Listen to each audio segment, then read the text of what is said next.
Assalamualaikum warahmatullahi wabarakatuh. Baiklah, saya mahasiswa profesional yang bernama Riko Harisma dengan NIM 2121963. Saya menempuh pendidikan di Stikes Muhammadiyah Palembang. Baiklah, di sini saya mendapatkan pasien yang nasional keperawatan pada pasien fraktur atau gadar.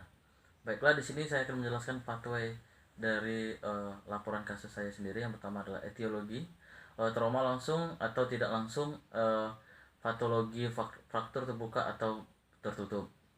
Baiklah, dari fraktur terbuka dan tertutup itu sendiri adalah yang pertama kehilangan integritas tulang, perubahan fragmen tulang, kerusakan pada jaringan dan pembuluh darah.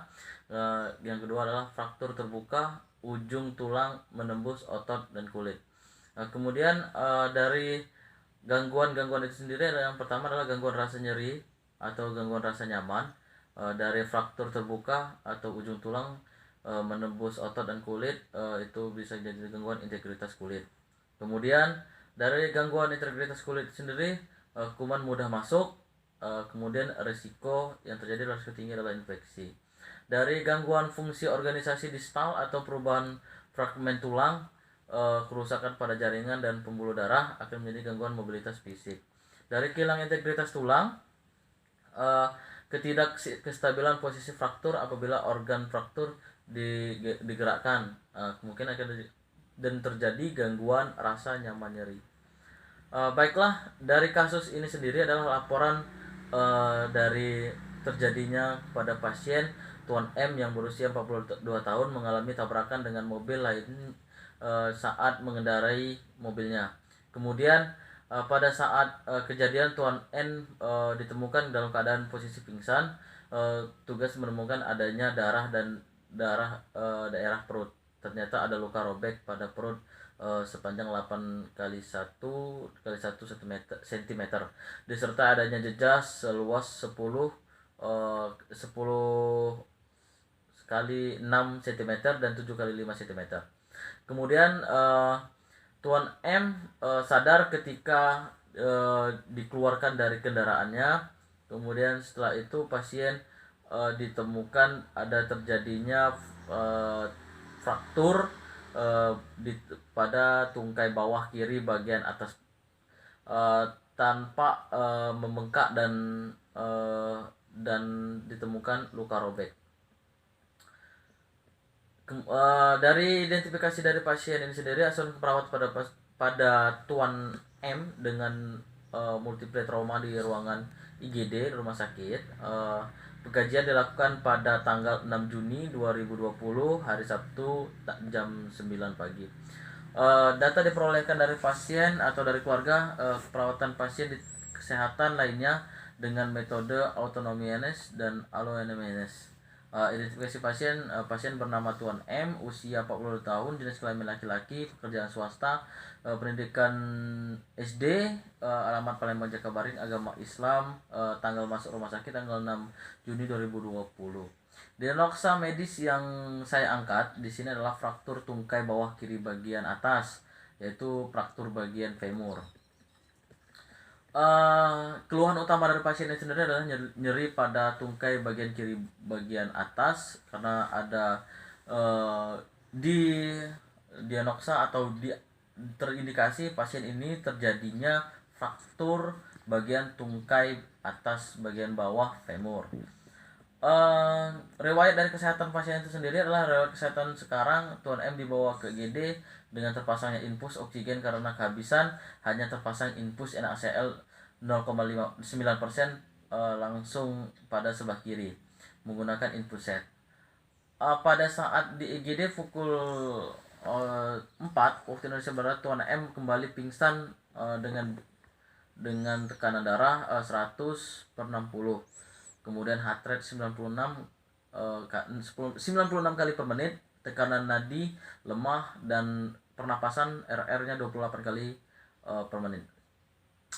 Keluarga pasien mengatakan bahwa Tuan M hanya mengeluarkan suara mengugam ketika dipanggil tanpa membuka mata dan menarik tangannya ketika dicubit. Beberapa saat kemudian Tuan M sadar dan mengeluh napasnya berat dan agak sesak, serta nyeri pada perut dan kaki kiri.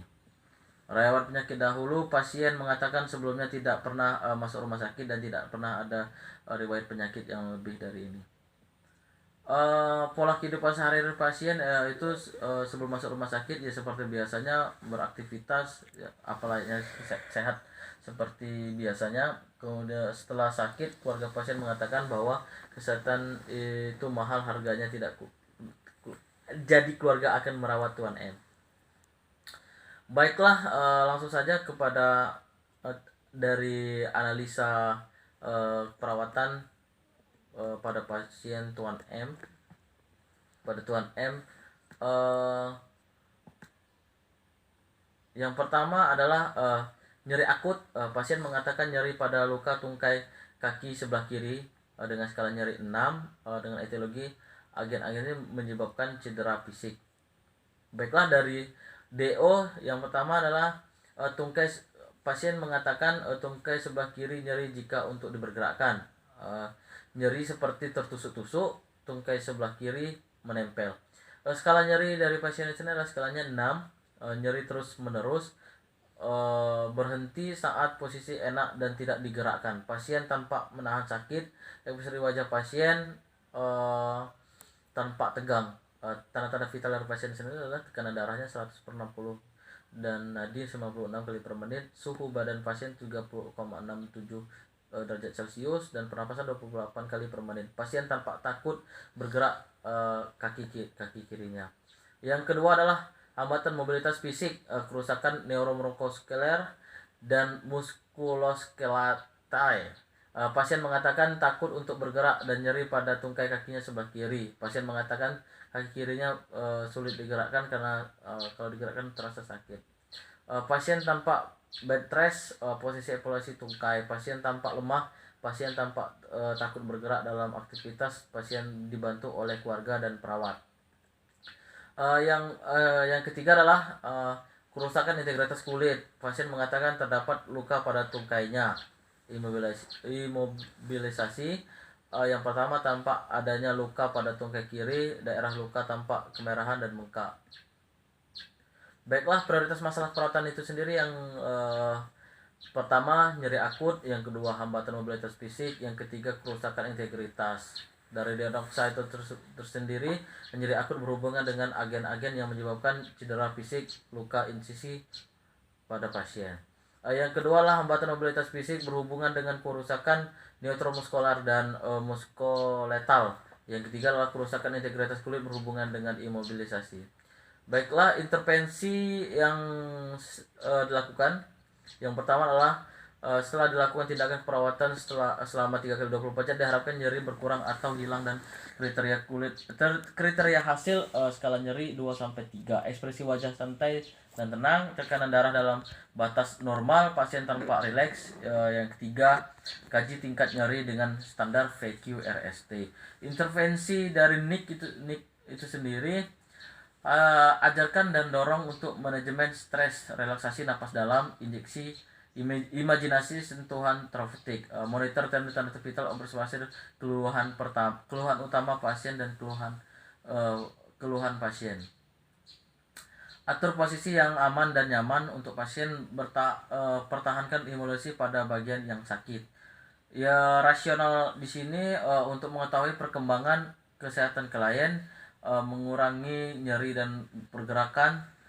Yang ketiga, nyeri dan spasme dikontrol dengan imobilisasi, program pengobatan untuk menurunkan rasa nyeri.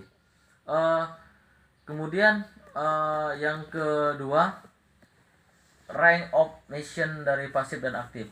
Setelah dilakukan tindakan perawatan selama 3x24 jam, diharapkan masalah hambatan imobilisasi fisik teratasi.